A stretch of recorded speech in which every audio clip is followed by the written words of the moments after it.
Okay, so in this next lesson, I'm gonna talk about encapsulation, and encapsulation is very much kind of an abstract concept. It's more of an idea than it is something that you can really put your hands on.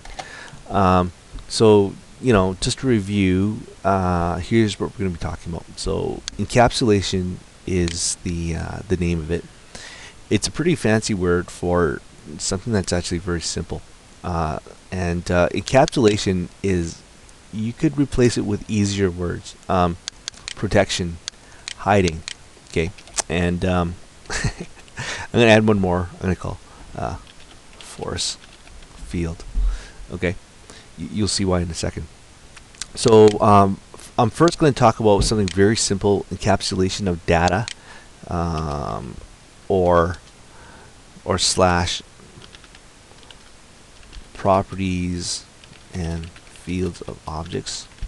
Okay, so encapsulation of data or properties and fields as it relates to objects. This is something that we have already. And then I'm going to talk about encapsulation of classes, methods, and behaviors, and that's going to lead me into code reuse.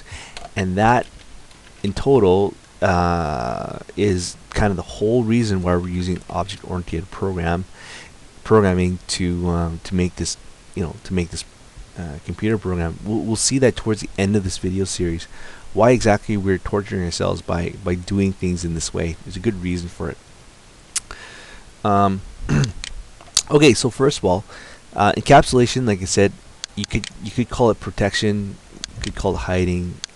I like to call it kind of a force field. So of data, properties, and fields as it relate to objects. So let's take a look at that. So here in our computer program, we have two objects. We have a G1 object, okay, with the following fields and properties: Princess Leia, 1000.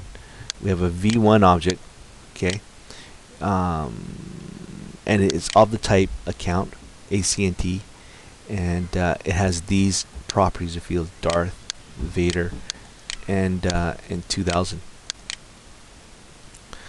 Okay, so now that's great, but let's take a look at this. Let's have a visual look at this. If I were to draw it out, it would look something maybe like this. Okay, so this is my computer memory. This is my computer program basically. So I'm doing the same thing as I did in the computer program. I'm just doing it visually. So here's my object one, G1, and these are the properties here. Okay, so object name is G1, and I have three fields or properties associated to it: Princess Leia, and her balance is $1,000. So if I were to draw the object, it might look like this. All right. Thing is, I don't actually remember if she ever had a lightsaber battle. I'm a little embarrassed that I don't know this. Anyways, okay, so we have the second object, V1, Darth Vader, $2,000. And these are the fields and our properties associated with this object. Now, here's what encapsulation does for us. Encapsulation does this.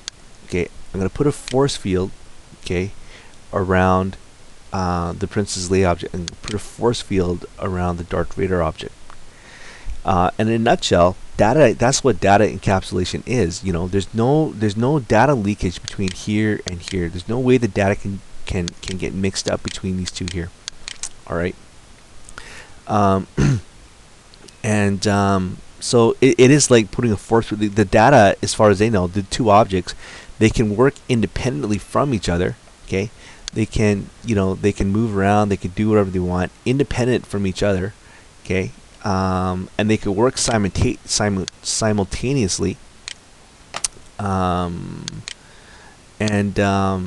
It doesn't matter. The data stays with the object no matter what this object does.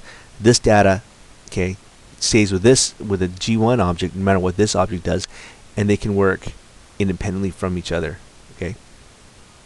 The fields and properties are hidden, are encapsulated from each other. Now, if I want, I can share data between the two. You know, I can make the Princess Leia's balance is equal to Darth Vader's balance, or I could purposely do it, or I could kind of leave them separate.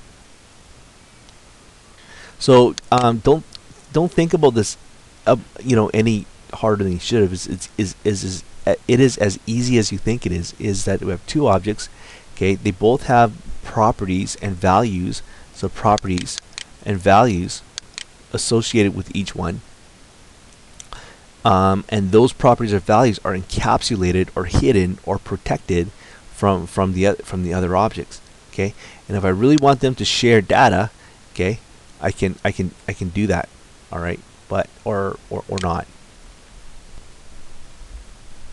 So if we go back to the computer program here, what I'm doing here is I am invoking I am calling the deposit method behavior through the G1 object, and I'm depositing $1,500, and then I'm calling the withdraw from the balance of G1 $4,500, and as you can see, this is where the program ends. So actually, I never even use the V1 or Darth Vader object at all. So in that case here, visually, that means that what I'm doing is I am modifying the properties and values of this one here, of this object here. So I am moving it, I'm making it do stuff, I'm changing the values, and without it affecting Vader's object, any of the properties here. The data, whatever I do here, whatever functions and methods I invoke to this object, it is encapsulated from all other objects.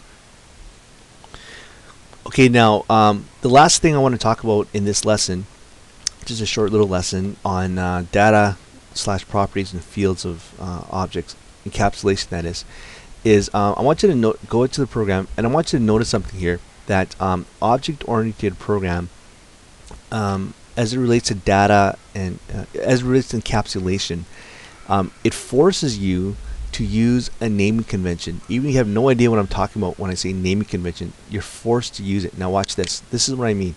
So I'm calling the deposit function, and I'm depositing, and I'm setting to it a parameter or an argument of $1,500. So now, which object am I invoking this behavior function? Well, I'm invoking it through the G1 object.